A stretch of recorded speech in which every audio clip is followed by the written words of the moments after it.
There's none of this cabling that goes around. It's all just messy and takes a long time to put out there. You're all connected. Isn't that great? Another great thing about this 4G is you can all be on at the same time, and there is no maximum broadband width. What that means is you'll be on at the same time and your speed doesn't slow down. This does. And that's a really good thing about that. Another good thing, operationally, for the company itself, if there are faults with this system, we know it's either at your handset or it's at the tower. Whereas with the broadband, it could be at the cup end, it could be at this end, it could be here, it could be anywhere.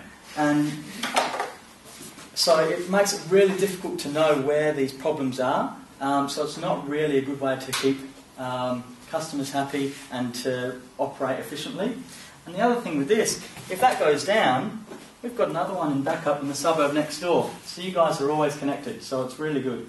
And for the shareholders, it also means that the organisation is never having any downtime as far as income is concerned.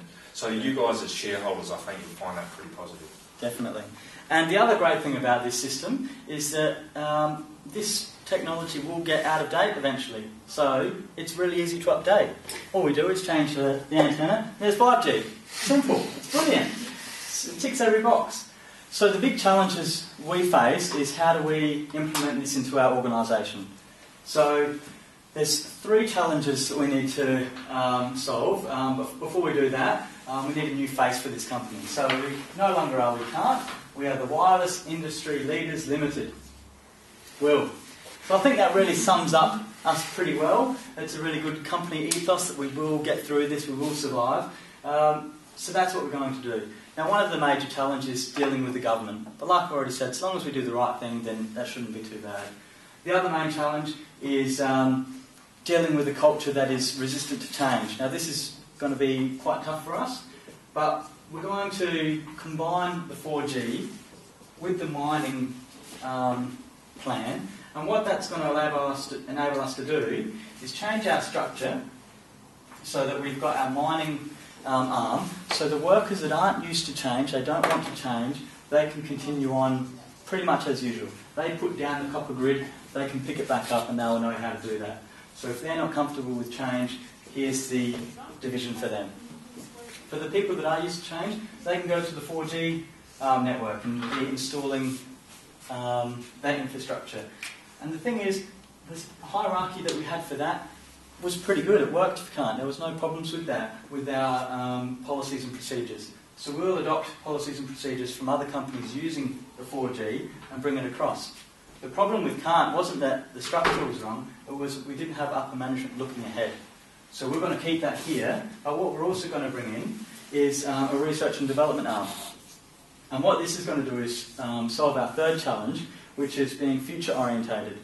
We're going to have a product team structure where everyone works collaboratively, they work as a team, they brainstorm ideas, their focus is going to be quite broad and wherever they want to go, like they might look into the electricity or who knows. And they'll be working on that sort of thing, so it'll be quite a different culture, and that way we'll be able to look into the future so that something like this doesn't happen again.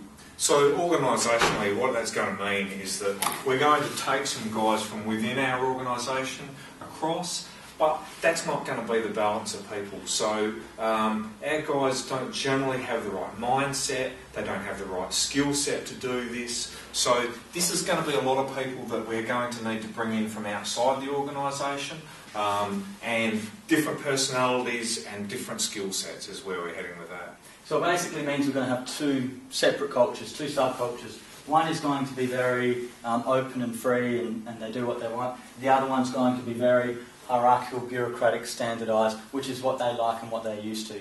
So overall, it's quite a low-risk strategy by combining the 4G and the mining. It's future-orientated, and what those things mean is that you get stable returns over a long period of time, which is great for the investors, you guys. So thank you. Here's our plan, and do you have any questions?